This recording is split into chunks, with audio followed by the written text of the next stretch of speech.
오늘 종가 데이터를 쭉 훑어보다가요, 아주 흥미로운 지점을 하나 발견했습니다. 시장의 흐름이 그 판 자체가 근본적으로 바뀌고 있다는 신호인데요. 대부분은 아직 눈치채지 못한 이 거대한 전환의 핵심. 오늘 그 1%의 틈을 여러분과 함께 열어보겠습니다.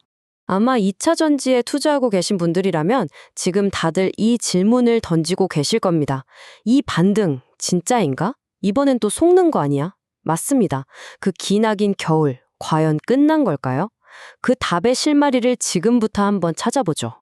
오늘 이야기는 이렇게 진행됩니다. 먼저 시장의 판, 이 패러다임 자체가 어떻게 바뀌고 있는지 큰 그림을 보고요. 그 다음엔 기존의 성장 동력이었던 전기차 시장이 지금 어떤 상황인지 냉정하게 짚어볼 겁니다. 그리고 새롭게 떠오르는 심장, ESS를 집중 분석한 뒤에 그래서 어떤 기업이 이 변화를 이끄는지, 마지막으로 가장 중요한 거죠. 우리는 어떻게 대응해야 하는지 구체적인 실행 계획까지 같이 짜보겠습니다. 자, 첫 번째 섹션입니다. 개별 주식을 보기 전에 우리는 숲을 먼저 봐야 합니다. 지금 전 세계적으로 어떤 거대한 힘이 작용하고 있는지 이른바 패러다임의 전환부터 이해하고 넘어가야 합니다. 제가 20년 동안 이 시장에서 정말 뼈저리게 느낀 게 하나 있습니다. 지금 같은 이런 변화의 초입에서 이걸 무시하는 게 계좌가 녹는 가장 빠른 길이더군요.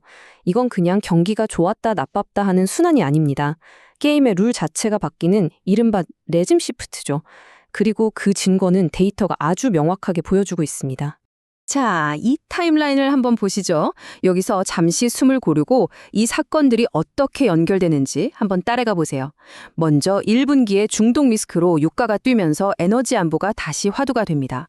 이어서 2분기 AI 데이터 센터가 전기를 어마어마하게 먹어치우기 시작하면서 전력망에 비상이 걸리죠.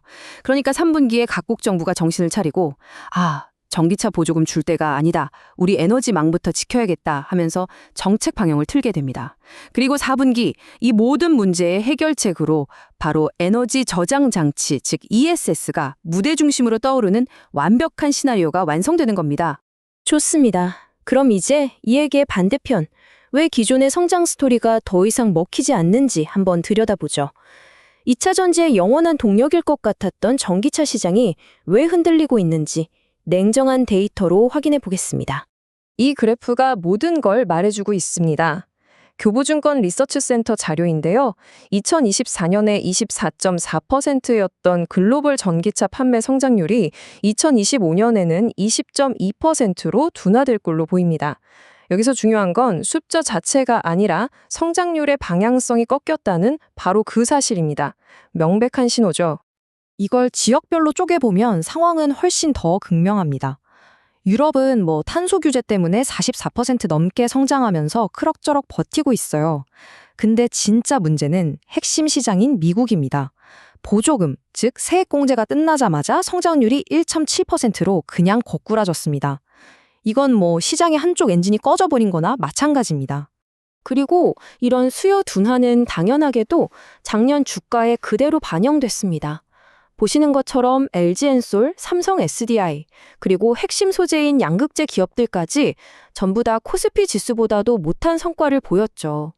시장은 이미 전기차 이야기만으로는 안 된다고 분명하게 말하고 있었던 겁니다.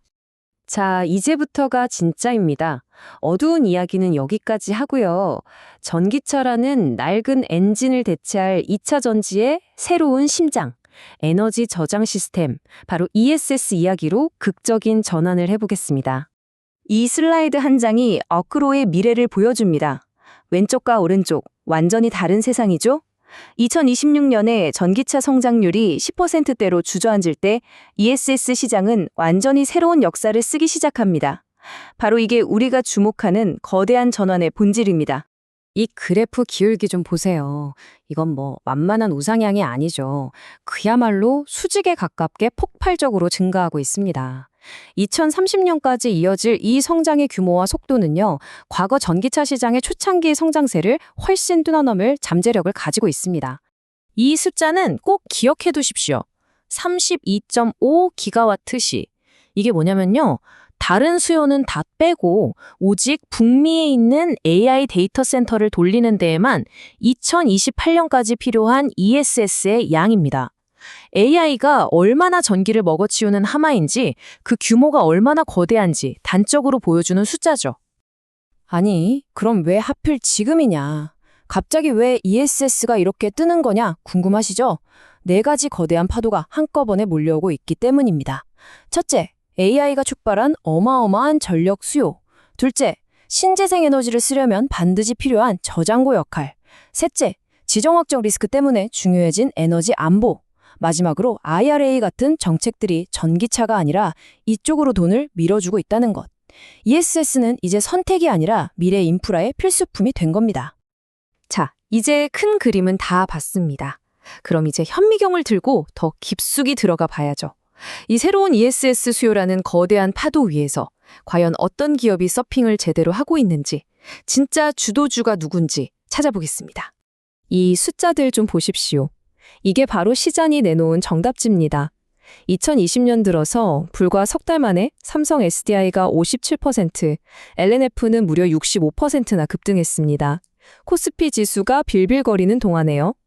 시장의 똑똑한 돈은 이미 이 전환을 눈치채고 움직이기 시작했다는 가장 강력한 증거입니다. 여기서 질문을 하나 던져보죠. 아니, 왜 똑같은 2차전지 섹터 안에서 어떤 주식은 날아가고 어떤 주식은 땅을 기는 걸까요? 시장은 도대체 어떤 새로운 이야기에 이렇게 열광적으로 보상을 해주고 있는 걸까요? 그 정답의 핵심 키워드가 바로 LFP 배터리입니다. 리튬 인산철 배터리.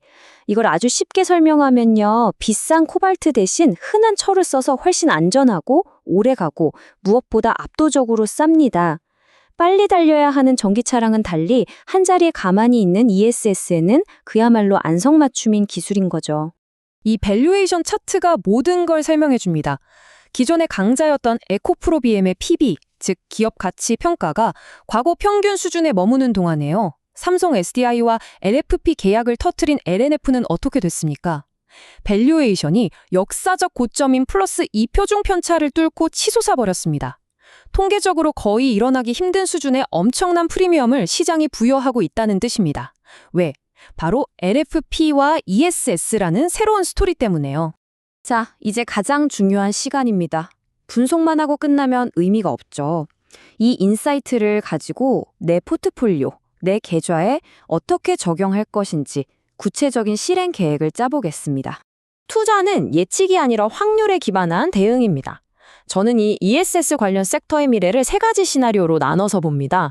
지금 전망대로 꾸준히 성장하는 기본 시나리오의 확률을 50%로 가장 높게 보고요.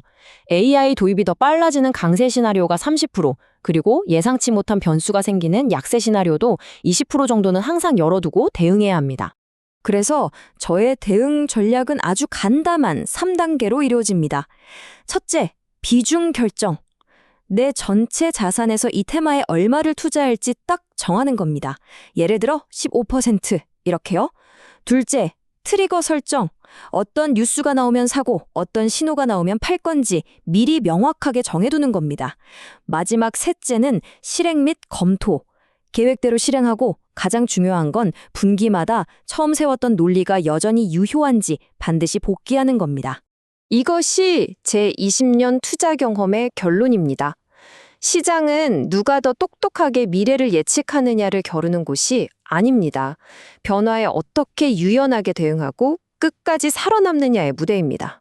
지난 5년 동안 시장을 지배했던 키워드는 단연 전기차였습니다.